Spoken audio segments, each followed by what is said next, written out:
જય જવાન, જય કિસાન, જય મુરલીધર। આજે તારીખ 8, 5મો મહિનો અને 2025। હવે આપણે આજે માવઠાની માહિતી આપવાની છે કે આજે કેવું રહેશે, કેવી તીવ્રતા રહેશે અને કયા કયા વિસ્તારોમાં ગાજવીજ સાથે વરસાદ પડશે। તો આપણે શરૂઆત કરીએ દક્ષિણ ગુજરાતથી। તો દક્ષિણ ગુજરાતની અંદર આજે વિસ્તારોમાં પણ વધારો થશે અને માવઠામાં પણ થોડોક તીવ્રતામાં વધારો થશે અને ગાજવીજ સાથે પવન સાથે દક્ષિણ ગુજરાતમાં પણ આજ માવઠું થાય એવી પૂરેપૂરી શક્યતા છે।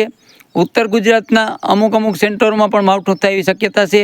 મધ્ય ગુજરાતના પણ અમુક વિસ્તારોમાં માવઠું થાય એવી શક્યતા છે। અને કચ્છની વાત કરીએ તો અગાઉ જે 2-3 દિવસ કચ્છની અંદર જે માવઠાનો ભય અને માહોલ રહ્યો એમાં ક્યાંક ને ક્યાંક આજ ઘટાડો આવશે। સીમિત વિસ્તારોની અંદર માવઠું પડી શકે અને અમુક એકલ દુકલ સેન્ટરમાં કદાચ જોરદાર પણ ઝાપટા પડી શકે, પણ સાવ નહીં હોય એવું નહીં હોય, અમુક સેન્ટરોમાં માવઠું પડશે। પછી ત્યાંથી આપણે વાત કરીએ સૌરાષ્ટ્રની, તો સૌરાષ્ટ્રમાં ખાસ કરી અને જામનગર, દ્વારકા અને પોરબંદર આ જે ત્રણેય સિટી છે તેમને દરિયાકાંઠે વિસ્તારોમાં અતિભારે માવઠું અને તીવ્રતા ગાજવીજ સાથે પવન સાથે વરસાદ પડી શકે એમ છે।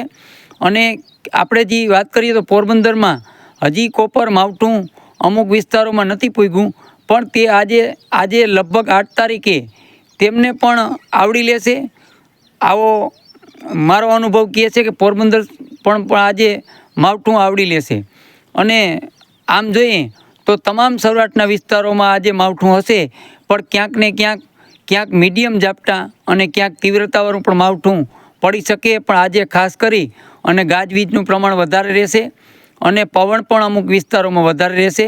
એટલે મિત્રો આજે માહિતી આપવાનું કારણ છે કે સાવચેત રહેજો, કારણ કે આ માવઠું આજે જે તીવ્રતા પકડશે કાલથી આમ જોઈએ તો અમુક વિસ્તારોમાં પણ વધારો પણ થઈ શકે માવઠાની તીવ્રતામાં અને ગાજવીજની તીવ્રતા પણ વધી શકે।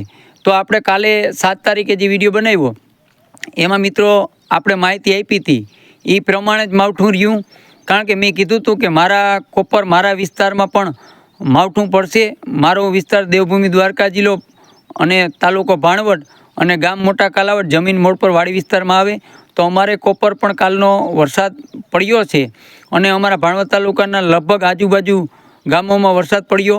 એમાં ખાસ કરી અને ભાણવડ તાલુકાના કોક સેન્ટરો બાકી રહ્યા હોય તો ભલે, બાકી વધારે પૂરતા ભાગી ગામડા આવી ગયા છે અને 1 થી 3 ઇંચ સુધીનો વરસાદ પડ્યો હતો અને પવન પણ હતો, ગાજવીજ પણ હતું। એમ કાલે અમુક ઉત્તર ગુજરાતના ઘણા એવા વિસ્તારો છે ત્યાં વધારે તોફાન પવન રહ્યો અને નુકસાની ઘણી થઈ। એવી જ રીતે અમારા કોપર એરિયામાં પણ થાંભલા પડી ગયા, ઘણી જગ્યાએ લાઇટું પણ નથી। એટલે ક્યાંક ને ક્યાંક આ માવઠું આપણે નુકસાની જ કરાવે છે, નુકસાની સિવાય આપણે કંઈ આપવાનું નથી। પણ આ જે માવઠું છે એ આપણા હાથમાં છે નહીં, પણ આપણે તો અમુક મોડલો અને આપણે જે અનુભવ કરતા હોય એમાં આપણે ખરેખર જાણવા મળતું હોય એ તમારી સામે માહિતી આપી અને ક્યાંક ને ક્યાંક તમને આ વરસાદ વિશે જાગૃત કરવાનો પ્રયાસ કરતા હોય એ જ હેતુથી અમે વિડીયો બનાવતા હોય। મિત્રો આજે કાલે 7 તારીખે જે માવઠું પડ્યું કોપર મારી વાડી ઉપર જે વરસાદ હતો એમનો લાસ્ટમાં હું તમને એક કટકો વિડીયોનો નાખી દઈશ, જેથી તમે જોઈ શકો છો કે કાલે અમારે કેવું તીવ્રતાવાળું માવઠું હતું। જોકે અમારે સામાન્ય વરસાદ હતો, 1 ઇંચ જેવો વરસાદ પડ્યો। જો ખેડલપડામાંથી શામાં હોપટ પાણી નીકળ્યા, કાઢીએથી પાણી અમુક ખેતર હતા એમાં નીકળ્યા, બાકી મીડિયમ 1 ઇંચ જેવું માવઠું પડ્યું।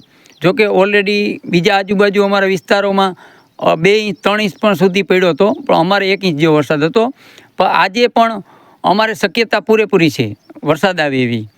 એટલે તમામ ગુજરાત સૌરાષ્ટ્રની અંદર છૂટાછવાયા માવઠા થશે, અમુક સેન્ટરોમાં હેવી પણ માવઠું થઈ શકે અને આજે 12 થી 2 વાગ્યાની વચ્ચે શરૂઆત થશે અને રાતે આમ જોઈએ તો 10 થી 11 વાગ્યા સુધી આનો માહોલ રહેશે, પણ તોફાની હશે, ગાજવીજનું પ્રમાણ વધારે હશે અને અમુક વિસ્તારોમાં પવન પણ વધારે હશે। આપણે આજની માહિતી આપી એ રીતે જ આપણે કાલે પણ વિડીયો બનાવશું। જોકે આનું અત્યારે માહોલ એવો બતાવે છે કે 10-11 તારીખ સુધી રહેશે, પણ તીવ્રતાવાળું માવઠું આજે આમ જોઈએ તો જે ડેન્જર હતું એ આજે આપણે અનુભવ કરીએ તો 10-11 તારીખ પછી આમાં તીવ્રતામાં ઘટ રહેશે અને કાલથી 9-10માં પણ હા વયું નહીં જાય, પણ સેન્ટર ઓછા હશે, છૂટો છવાયું માવઠું જોવા મળશે અને કોઈ ડેન્જર માવઠું નહીં જોવા મળે. પણ આજે 10-11 તારીખ સુધી ડેન્જર માવઠું થાય એવી શક્યતા છે અમુક વિસ્તારોમાં. પણ ઓલરેડી બધે મીડિયમથી હેવી માવઠા પણ આજની તારીખમાં થશે. એટલે આપણે આ વિડીયો પૂરો કરી. જય જવાન, જય કિસાન, જય મુરલીધર.